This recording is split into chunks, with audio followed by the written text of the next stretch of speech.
आज 3 अक्टूबर दिन गुरुवार। खबरों के बढ़ने से पहले एक नजर सुर्खियों पर। आज से शारदीय नवरात्रि की हुई शुरुआत। 9 दिन अलग अलग स्वरूपों की होगी आराधना। 12 अक्टूबर को नवरात्र का होगा समापन। आम लोगों के लिए खुला देश का पहला सबसे बड़ा बापू टावर। रात में लाइटिंग से आकर्षित होंगे पर्यटक। दिन की रोशनी में इंद्रधनुषी रंग बिखेरता आएगा नजर। बाढ़ की आपदा के बीच सिविल सर्जनों को मिले निर्देश। पर्याप्त हो बोट, एम्बुलेंस और दवाओं की उपलब्धता। 104 कॉल सेंटर भी इस आपदा में रहेंगे सक्रिय। बिहार में जमीन सर्वे के बीच नया अपडेट। सर्वे का काम होने के साथ जारी हो रहा नक्शा।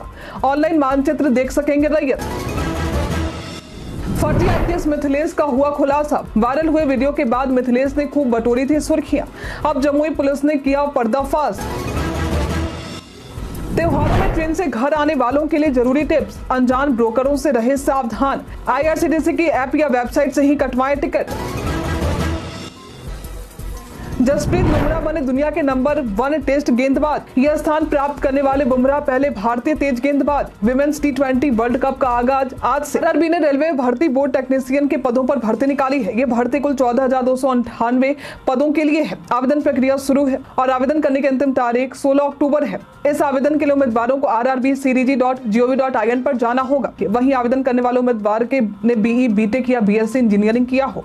वही ग्रेड 3 के पद के लिए उम्मीदवारों का 10वीं पास और ITI सर्टिफिकेट होना जरूरी है। भर्ती से संबंधित सटीक और अधिक जानकारी के लिए आप इसके आधिकारिक वेबसाइट और अधिसूचना को देख सकते हैं। आज से शारदीय नवरात्रि की शुरुआत हो रही है और 12 अक्टूबर को इसका समापन होगा। हर साल नवरात्र की शुरुआत अश्विन महीने के शुक्ल पक्ष की प्रतिपदा तिथि के साथ होती है। 9 दिनों तक अलग अलग दुर्गा मां के स्वरूपों की आराधना होती है। नवरात्रि के पहले दिन श्रद्धालु कलश स्थापना करते हैं। इसके बाद ही मां दुर्गा की पूजा अर्चना शुरू होती है। मान्यताओं के मुताबिक शारदीय नवरात्र में मां दुर्गा की आराधना में सुख समृद्धि का वास होता है। बीते दिन गांधी जयंती के अवसर पर पटना के गर्दनी बाग में बापू टावर का सीएम नीतीश ने उद्घाटन किया। इस उद्घाटन के बाद अब बापू टावर आम लोगों के लिए खोल दिया गया है। बापू टावर में एंट्री फी 50 से 100 रुपए होंगे। वहीं बाइक और कार पार्किंग के लिए 10 से 20 रुपए लिए जाएंगे। आपको बता दें कि ये सीएम नीतीश का ड्रीम प्रोजेक्ट था। अपनी तरह का ये देश का पहला ऐसा भवन है जिसे 35 टन तांबे से बनाया गया है। रात में लाइटिंग से बापू टावर सोने की तरह चमकता दिखाई देगा और पर्यटकों को अपनी तरफ आकर्षित करेगा। तांबे से बने इसकी दीवार से ऑक्सीजन और नाइट्रोजन की प्रतिक्रिया जब होगी तो यहाँ से इंद्रधनुषी रंग दिखाई देंगे जो इसकी खूबसूरती में 4 चांद लगाएंगे। अब आप आसानी से हर घर नल का जल योजना से संबंधित अपनी शिकायत दर्ज करवा सकते हैं। पेयजलापूर्ति के अनुश्रवण, मरम्मति एवं संपोषण संबंधित अपनी शिकायत एवं सुझाव दर्ज करने के लिए आप 1800-123-1121 पर कॉल कर सकते हैं। कॉल करने का समय सुबह 6 बजे से रात के 8 बजे तक है। इसके अलावा आप व्हाट्सएप पर मैसेज भी कर सकते हैं। व्हाट्सएप पर मैसेज करने के लिए 8544429024 पर जा सकते हैं। यहाँ मैसेज के दौरान वार्ड संख्या, गाँव का नाम, पंचायत का नाम, प्रखंड का नाम, जिला का नाम, शिकायत के प्रकार, शिकायतकर्ता का नाम, शिकायतकर्ता का दूरभाष संख्या की जानकारी जरूर दें। स्वास्थ्य विभाग ने सभी जिलों के सिविल सर्जनों को बाढ़ के मद्देनजर आवश्यक तैयारियों के निर्देश दिए हैं। अपर मुख्य सचिव प्रत्यय अमृत ने वीडियो कॉन्फ्रेंसिंग के जरिए सिविल सर्जनों के साथ समीक्षा की, जिसमें बोट, एम्बुलेंस और दवाओं की आवश्यकता उपलब्धता सुनिश्चित करने के निर्देश दिए गए हैं। उन्होंने बाढ़ के बाद महामारी से बचने के लिए ब्लीचिंग पाउडर का छिड़काव करने और गर्भवती महिलाओं व नवजातों का विशेष ध्यान रखने पर जोर दिया है। दरभंगा जिले के प्रखंडों पर भी ध्यान देने का निर्देश दिया गया है। इसके अलावा स्वास्थ्य विभाग ने बाढ़ से उत्पन्न बीमारियों की रोकथाम के लिए एक नियंत्रण कक्ष स्थापित किए हैं, जिसमें 15 अधिकारियों की टीम बनाई गई है। 104 कॉल सेंटर भी बाढ़ अवधि के दौरान सक्रिय रहेंगे। बिहार में चल रहे जमीन सर्वे के बीच कई नए आदेश जारी हो रहे हैं। जैसे जैसे भूमि सर्वेक्षण का काम पूरा हो रहा है, वैसे वैसे नक्शा जारी किए जा रहे हैं। नक्शा जारी होने से भू मालिक आसानी से सर्वे का मानचित्र ऑनलाइन देख सकेंगे। बिहार जमीन सर्वे का मैप भू मालिक डाउनलोड कर सकते हैं। इसे डाउनलोड करने के लिए जिला, उप प्रभाग, सर्किल, मौजा, सर्वेक्षण प्रकार, मानचित्र, उदाहरण, सीट संख्या की जानकारी देनी होगी। वायुसेना के हेलीकॉप्टर को मुजफ्फरपुर के औराई में इमरजेंसी लैंडिंग करवानी पड़ी। हेलीकॉप्टर सीतामढ़ी से बाढ़ राहत सामग्री लेकर जा रहा था, तभी नया गांव के वार्ड 13 में ये हादसा हो गया। हेलीकॉप्टर पानी में गिरा, हालांकि उसमें मौजूद 2 पायलट और 2 जवान सुरक्षित हैं। हादसे के बाद वहां अफरा तफरी का माहौल देखने को मिला। स्थानीय लोगों की मदद से SDRF और NDRF की टीम ने सभी को रेस्क्यू किया। वहीं आपदा प्रबंधन विभाग की तरफ से बताया गया कि हेलीकॉप्टर राहत सामग्री पहुंचाने में लगा था, तभी जानकारी मिली कि हेलीकॉप्टर का इंजन फेल हो गया है। पायलट ने इसकी जानकारी दी थी। सूझबूझ से पायलट ने पानी में इमरजेंसी लैंडिंग करवाई है। जवानों को मामूली चोट आए हैं, हम उन्हें सम्मानित करेंगे। भारतीय रेलवे ने नवरात्रि के पावन अवसर पर व्रत रखने वाले यात्रियों के लिए खास व्रत थाली की व्यवस्था की है। IRCTC ने देश भर के 400 प्रमुख स्टेशनों पर शुद्ध शाकाहारी और व्रत वाली थाली उपलब्ध कराने का फैसला किया है। यात्री बिना लहसुन प्याज वाला भोजन अपनी सीट पर ऑर्डर कर सकते हैं, जिसके लिए हेल्पलाइन नंबर 1323 पर कॉल करना होगा। इस व्रत थाली में आलू चाप, साबूदाना टिक्की, साबूदाना खिचड़ी, पराठे, पनीर मखमली, फल, कुट्टू के आटे के पकवान और मिठाई शामिल है।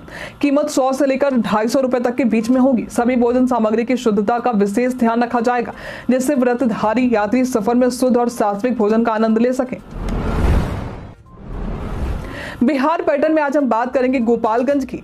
ये बिहार का जिला सारण से अलग होकर बना था। इस जिले में अधिकतर पर्यटन स्थल धार्मिक है। गोपालगंज के धार्मिक स्थलों की काफी मान्यता भी है। इसमें थावे मंदिर, श्री पीताम्बरा पीठ और लकड़ी दरगाह शामिल है। इन धार्मिक स्थलों के अलावा एक प्राचीन स्थल दिघवा दुबौली भी है। यहाँ 2 असाधारण पिरामिड आकार के ढांचे देखने को मिलेंगे। यदि आप कभी गोपालगंज जाते हैं तो इन स्थानों पर भ्रमण के लिए जा सकते हैं। पूर्णिया रेंज के आईजी सिद्दीप लांडे ने बुधवार सुबह अचानक कटिहार के विभिन्न थानों का निरीक्षण करने पहुंचे। इस दौरान आईजी ने नगर थाना, सहायक थाना और यातायात थाना के कई क्षेत्रों का दौरा किया और अंबेडकर कॉलोनी में लोगों से बातचीत की। लगभग 2 घंटे तक सड़कों पर घूमने के बाद उन्हें कहीं भी पुलिस की मुस्तैदी नजर नहीं आई, जिससे वे नाराज हो गए। आईजी ने कहा कि गश्ती के लिए सुबह निर्देश दिए गए थे, लेकिन नगर और सहायक थानों की ओर से कोई खास गतिविधि नहीं दिखी। इस निरीक्षण के परिणाम स्वरूप 3 थानों के थानाध्यक्षों पर कार्रवाई करने की संभावना जताई जा रही है। मालूम हो कि सिद्दीप लांडे अपने सख्त अंदाज के लिए जाने जाते हैं और युवाओं के बीच सिंघम उन्हें कहा जाता है। त्योहारों का सीजन 3 अक्टूबर नवरात्र के साथ शुरू हो रहा है, जो दिवाली और छठ तक चलेगा। इन पर्व त्योहारों के दौरान लोग घर लौटते हैं। यदि आप ट्रेन से यात्रा कर रहे हैं तो कुछ महत्वपूर्ण बातें ध्यान में रखें। दिवाली पर या अन्य त्योहारों में हर किसी को कंफर्म टिकट मिलना मुश्किल हो जाता है और लोग अक्सर ब्रोकर की मदद लेते हैं। ऐसे में अनजान ब्रोकरों पर भरोसा ना करें। हमेशा भरोसेमंद ब्रोकर से संपर्क करें या खुद तत्काल टिकट बुक करें। फेक ऐप और वेबसाइट से बचें। हमेशा IRCTC के आधिकारिक ऐप या वेबसाइट से ही टिकट बुक करें। इसके अलावा रेलवे के कस्टमर केयर के लिए सही हेल्पलाइन नंबर 139 है। इस हेल्पलाइन नंबर पर आप संपर्क कर सकते हैं। अनजाने लिंक पर क्लिक करने से बचें, क्योंकि ये ठगी का कारण बन सकते हैं। राज्य के सरकारी इंजीनियरिंग कॉलेजों में 4 चरणों की काउंसलिंग के बाद भी लगभग 3000 सीटें खाली रह गई हैं। इन सीटों को भरने के लिए एक स्पेशल राउंड की काउंसलिंग जल्द ही आयोजित की जाएगी, जिसकी अधिसूचना BCEC द्वारा जारी की जाएगी। राज्य में कुल 13,675 सीटें हैं, लेकिन पहले 2 राउंड में सिर्फ 6,420 सीटों पर नामांकन हो सका, जो 46% है। इसके बाद PCM ग्रुप की परीक्षा के माध्यम से 2 और राउंड किए गए हैं, लेकिन फिर भी सीटें नहीं भरी जा सकी। छात्रों में सरकारी कॉलेजों के प्रति उदासीनता देखने को मिल रही है, जबकि बेहतर सुविधाएं और प्लेसमेंट के बावजूद नामांकन की स्थिति सुधार नहीं हो पाई है। अब स्पेशल राउंड के जरिए खाली सीटों पर नामांकन करवाया जाएगा। मेटा के पास व्हाट्सएप और इंस्टाग्राम जैसे लोकप्रिय ऐप्स हैं। व्हाट्सएप पर लोग इंस्टेंट मैसेज भेजते हैं, जबकि इंस्टाग्राम पर फोटो, वीडियो और रील्स शेयर करते हैं। अब मेटा जल्द ही व्हाट्सएप पर भी रील्स फीचर लाने की योजना बना रहा है। इस फीचर के जरिए आप व्हाट्सएप पर इंस्टाग्राम की रील्स देख सकेंगे। शुरुआत में रील्स की संख्या कम होगी, लेकिन भविष्य में ये बढ़ सकती है। रील्स देखने के लिए सबसे पहले आपको व्हाट्सएप का लेटेस्ट वर्जन डाउनलोड करना होगा। फिर नीले गुलाबी रिंग पर क्लिक करके चैट बॉक्स में शो मी इंस्टाग्राम रील्स लिखें। खास अकाउंट की रील्स देखने के लिए मुझे उस अकाउंट का नाम लिखकर रील्स दिखाओ टाइप करें। यह फीचर जल्द ही उपलब्ध हो सकता है। अभी हाल में ही बिहार में फर्जी IPS बनकर पुलिस वर्दी में घूमने वाले मिथिलेश कुमार का वीडियो काफी तेजी से वायरल हो रहा था। ये मामला पूरे देश में सुर्खियों में था, लेकिन अब इस मिथिलेश कुमार को लेकर बड़ा खुलासा हुआ है। दरअसल जमुई पुलिस को पता चला कि मिथिलेश को अभियुक्त बनाकर जब जांच की गई तो इसकी कई बातें झूठे निकली हैं। पुलिस ने बताया कि मिथिलेश ने किसी मनोज सिंह को IPS बनने के लिए 2 लाख रुपए नहीं दिए हैं और ना ही उसने अपने मामा से 2 लाख रुपए लिए हैं। आपको बता दें कि इससे पहले मिथिलेश ने बताया था कि उससे 2 लाख रुपए लेकर खैरा के किसी मनोज सिंह ने अपने पुलिस नौकरी दी है, उसे वर्दी पहनाई थी। फिल्म सूरज पे मंगल भारी पर एक बार फिर से रिलीज होने जा रही है, जो 18 अक्टूबर को दर्शकों के सामने आएगी। इस फिल्म में मनोज वाजपेयी, दिलजीत दोसांझ और फातिमा सना शेख प्रमुख भूमिकाओं में नजर आएंगी। अभिषेक शर्मा द्वारा निर्देशित ये हल्की फुल्की कॉमेडी दर्शकों के लिए बड़े पर्दे पर वापसी कर रही है। फिल्म की पहली रिलीज महामारी के बाद के समय में हुई थी, जब थिएटर धीरे धीरे खुल रहे थे। उस चुनौतीपूर्ण समय में भी दर्शकों ने इसे काफी पसंद किया था। अब जी स्टूडियो पर इसे फिर से रिलीज करने की तैयारी